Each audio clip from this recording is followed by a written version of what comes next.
The focus of lesson 3.1 is pairs of lines and angles and their relationships. Two lines that do not intersect are either parallel or skew. Two lines are parallel when they do not intersect and are coplanar. So in the image here, lines M and N are parallel because, well, they are coplanar, they're in plane T, and they do not intersect. So lines M and N are parallel lines, and we write M, and we write these two vertical lines in between them, N, and this means M parallel to N. Two lines are considered to be skew lines when they do not intersect and are not coplanar. So in this image, we see that line M and line K do not intersect, and they are not in the same plane. So lines M and K are skew. Now, two planes that do not intersect are considered to be parallel planes. In this image, we can see that plane T and plane U are parallel planes. Parallel planes, for example, in our classroom are the ceiling and the floor. We write planes T and U are parallel, or big T, and then we use our parallel lines to big U. Lines K and N, right here, N and K, are called intersecting lines, and there is not a plane shown that contain them, but they intersect right here. All right, let's take a look at example 1. Think of each segment in the figure as a part of a line. Which line or lines or plane or planes appear to fit the description? Our first one, we would like lines that are parallel to line CD and contain point A. So let's take a look. So the line we're looking at is CD. We would like them to be parallel to. That means it must be in the same plane as CD. And it must contain point A. So we know that the line must contain A and must be parallel to, but in the same plane. So CD, we could see, is on the top of this box. So point A is also on the top of the box. In order to be parallel, they must go in the same direction and not intersect.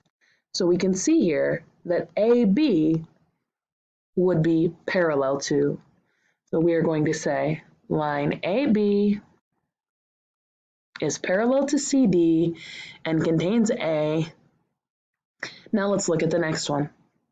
Lines that are skew to CD and contain A. Okay, so now we need skew to CD.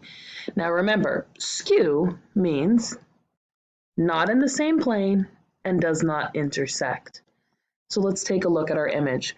We have our line CD, and to be skewed to CD and containing A must have A, but cannot be in the same plane. So we're going to choose AH. And by choosing AH, we see that they are not in the same plane, and it contains A, and they will never intersect. So we are going to say line AH is skew. Next one. We would like a line that is perpendicular to CD and containing point A. To be perpendicular means they cross, but not just cross, that they cross at a right angle. So we would like it to contain point A, but we want it to intersect CD, and we want it to intersect at a right angle. And we can see a right angle right here. So we can tell that that is going to be line AD or DA. So line AD. Last but not least, we would like a plane that is parallel to plane EFG and containing A. So we'll take a look. We have here plane EFG That's down here at the bottom because it contains E, F, and G. And we would like it to be parallel to, and we want it to contain A. So in order to be parallel, it must be a plane that is facing on the opposite side. So that is going to be the top of the box.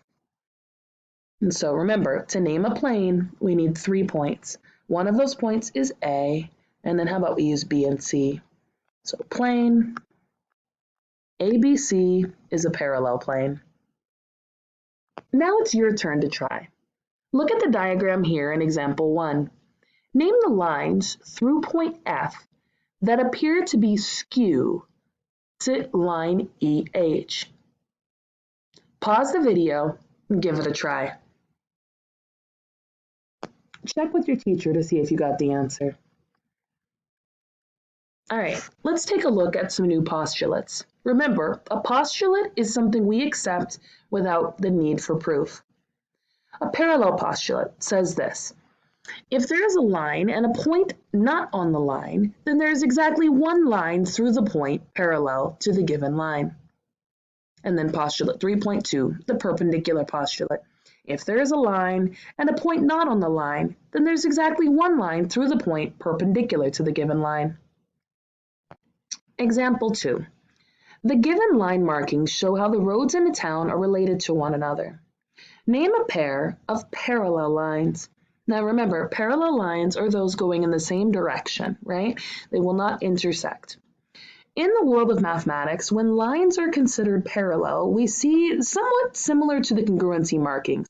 So we see here these little two almost triangular looking marks. These indicate to us that these two lines go in the same direction and are in fact parallel. So we are going to say line AD or MD is parallel to FE. And we'll use our parallel marking. Now, name a pair of perpendicular lines. When we see the word perpendicular, what we're really searching for is right angle. We see here the right angle. So we know that the lines that are perpendicular are here and here. That is line BF and line MD. Now note it's okay to use any two of the points on the line. Lastly, is FE parallel to AC? So take a look at the image. We see FE is right here and AC is right here. Now, instinctually, we see this and then we say there's no way these are parallel because if we extend the one, it will cross the other. But even without seeing that extension, we have a theorem, or a postulate really, that says there is only one line, right, such that it is parallel to through a given point. Now, when we look here, we will notice that this line here is already parallel to this line here. Right? So we know that MD is parallel to EF through point M, meaning AC, which also goes through M, cannot be the parallel line. So FE is not parallel to AC because line MD is parallel to FE, and by the parallel postulate, there is only one parallel line through point M. All right, in example 2, can you use the perpendicular postulate to show that AC is perpendicular to BF? Explain why or why not. Pause the video and give it a try. Then check in with your teacher to see if you got it. All right, transversal. A transversal is a line that intersects two or more lines at a different point. This line here is referred to as a transversal because it intersects these two lines at these points. When angles are formed by transversals, they have different names.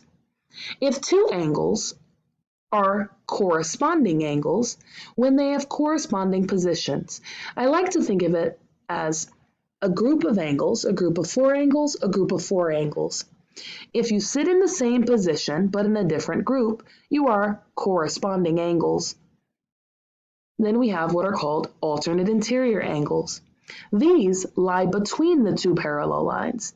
So you have a parallel, but two lines, and they lie on opposite sides of the transversal, but interior to the two given lines. So they are referred to as alternate interior. Then we have what are called alternate exterior. Alternate exterior lie outside the two lines, but on opposite sides of the transversal. And then we have what are called consecutive interior. These will lie inside the two lines, but consecutive means next to each other on the same side of the transversal. Let's take a look. Identify all pairs of angles of the given type. So corresponding, remember, corresponding means same position. So remember, this is one group of angles, and this is one group of angles. To be corresponding, they must sit in the same position. So 1, that's the same position as 5. Those are corresponding. 2, that sits in the same position as 6. Those are corresponding. 3, that's in the same position as 7. Those are corresponding. And 4, that's in the same position as 8. Those are corresponding. So 1 and 5, 2 and 6, 3 and 7, and 4 and 8 are our pairs of corresponding angles. Then we have what are called alternate interior angles. Now note, alternate interior angles lay inside the two lines and on opposite sides of the transversal. So this is our transversal. So 2 and 7 are both inside the two lines, but on opposite sides. So those are alternate interior. And 4 and 5 both lay inside the two lines, but on opposite sides. So 2 and 7 and 4 and 5. Next, we have alternate exterior. Now note, alternate exteriors lay on the outside of these lines, but on opposite sides of the transversal. So we have 1 and 8, and we have 3 and 6. Okay, lastly, we have what are called consecutive interior. Those lay inside these two lines, but on the same side of our transversal. So we have 2 and 5, and then we have 4 and 7. And that's pretty much it. Go ahead and classify the pairs of numbered angles. Pause the video and give it a try. Check in with Ms. Curtis when you think you've got it. All right, now that you're done with the notes, go ahead and grab the practice assignment.